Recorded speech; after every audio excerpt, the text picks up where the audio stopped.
thousands of people online. Before I start, here's some background on me. My name is James Worchester. I've been writing horror for a few years now, and I've seen a good amount of success in that time. I have several stories with thousands of upvotes. My story, I've been flying for 30 hours and the flight attendants won't stop crying, is currently the 34th highest upvoted story of all time on the Nosleep subreddit. A video version of that story currently has over 400,000 views on YouTube. You can check out my Reddit profile in the description for more. So, before I do any actual writing of the story, I open up a document and separate it into 4 sections. Number 1, inspiration. Number 2, characters. Number 3, the scare. Number 4, the title. Part 1, the inspiration. The inspiration should be the thing that made you want to write the story in the first place. It could be a picture you saw online, an interesting horror concept, even something not scary that you just wanted to write about. For example, the inspiration for me recently was that I wanted to write a story set in autumn. It's not even a scary concept, but it was the inspiration. If you don't have an inspiration, you'll hit writer's block before you even begin. I have a folder on my computer that's just for scary or interesting pictures that might inspire a story. Other examples of an inspiration might be late night driving, a train going through the mountains, abandoned houses, caving. As we move through these 4 parts, I'll show you in real time how I would create a story like this. For the story we're creating in this video, I'll say our inspiration is this. A monster that you can only see in reflections is a really creepy idea. Part 2, the characters. Now, we need to look at the inspiration section and start asking ourselves questions. What kind of person would be involved with our inspiration? If the inspiration is an abandoned house, why would a person be inside an abandoned house? If it's a train going through the snow, what kind of person rides a snow train at night? For the first, it could be an urban explorer. For the second, maybe it's a businessman on a business trip. Let me be clear.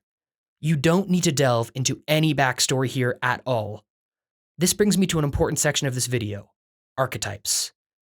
The definition of an archetype is a, quote, very typical example of a certain person or thing. Examples of common horror/thriller character archetypes could be a grizzled detective, a charming sociopath, an overweight police chief, a party-loving frat boy, disbelieving cop, psychic child, or young single mother.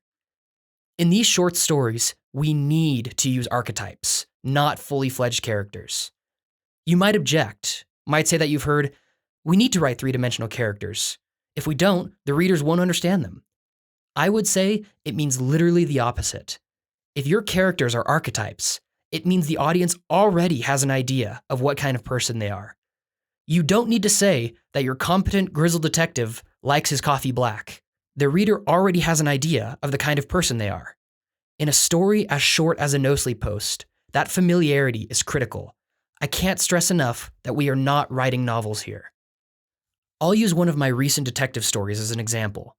There are 2 main characters, the competent private investigator and the charismatic guy who kidnaps people. Both characters are tropes that the reader is already familiar with. Most people have seen The Silence of the Lambs or other horror movies with an antagonist like this. All I had to do was clue the audience in that this is the kind of villain that we're dealing with, and they do all the work characterizing them by themselves. You can describe a ton of character tropes or archetypes, and the audience will immediately fill in the blanks for you. For the story we're creating with this video, I'll say that our archetypes are highly competent private investigator, incompetent police detective, and young innocent woman. Our viewpoint character will be the competent private investigator. Part number 3, the scare. This, along with the title, is the hardest part for me. Luckily, by the time we get to this point, we've already got a ton of the puzzle pieces. Our scare just needs to fit inside what we've already got. Let's take a look at the puzzle pieces we have. Our inspiration. Monsters and reflections are creepy. Characters. Highly competent private investigator, incompetent police detective, young innocent woman. So, at this point in your story, the scare may be obvious to you, especially if your inspiration was the scary thing.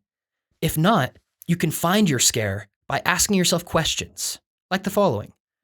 Okay, so there's a monster that you can only see in reflections. What does it do? Maybe it drives people crazy. and they break their mirrors to avoid it. That's a pretty interesting visual. Okay, our viewpoint character is a private investigator. What is she investigating? Maybe she's investigating the victims. Each one goes crazy and commits suicide, only for the monster to start following whoever found their body. That'll let us open our story with an interesting crime scene where all the mirrors are broken. What about our other two characters, the innocent young girl and the detective? What will they do?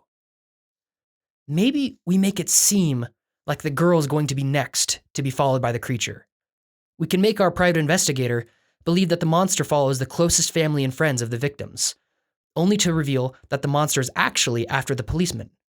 Maybe our private investigator thinks that the girl will be next because she's a close relative of the last victim, but it actually spreads to whoever finds the body first. That'll let us do a bait and switch. We can reveal that the creature is following the policeman, only for the main character, our private investigator, to discover his body after he dies.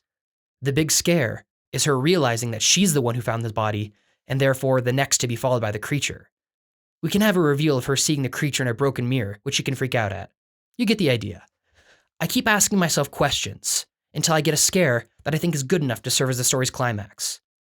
You can read the final version of this story in the description, by the way. Part 4, the title. Now that we have our plot and scare figured out, we need to think of a title. I brainstorm, unironically, the most clickbait title I can think of. Like I said, one of my inspirations in the past was I wanted to write a story set in autumn. But no one is ever going to want to read a story titled Maine in Autumn. I found that good titles have to be something that poses a question that the audience wants answered. Instead of Maine in Autumn, I went with A Woman Hired Me to Investigate Her Husband. I think he's doing something way worse than cheating, though. It makes the reader ask themselves, well, what's he doing that's worse than cheating? For my famous story, I've been flying for almost 30 hours and the flight attendants won't stop crying, it makes the reader ask themselves, what flight takes 30 hours? Why would flight attendants be crying? For our story, I like the concept enough that I think it can stand on its own. I think this title could be, There's Been a String of Suicides in My Town. The victims always break their mirrors first. So, first, we start with an inspiration, something that makes you want to write a story. Then, we pick some archetypes, characters that we can stick inside this inspiration. We use our inspiration and characters together to craft a scare. Finally, once we have our inspiration, characters, and scare all lined out, we need to think of a title that will make the reader ask themselves a question that they need to click on the link to have answered. I love writing, and I love the feedback I get. I hope you all find this guide helpful. If you like my writing, feel free to support me on Patreon.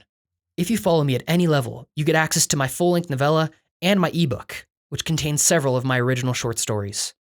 It's a struggle making a living as an author, so any little bit really does help. Please let me know if you found this guide useful. Thank you for watching, and I hope you've enjoyed your time on Worchester Street.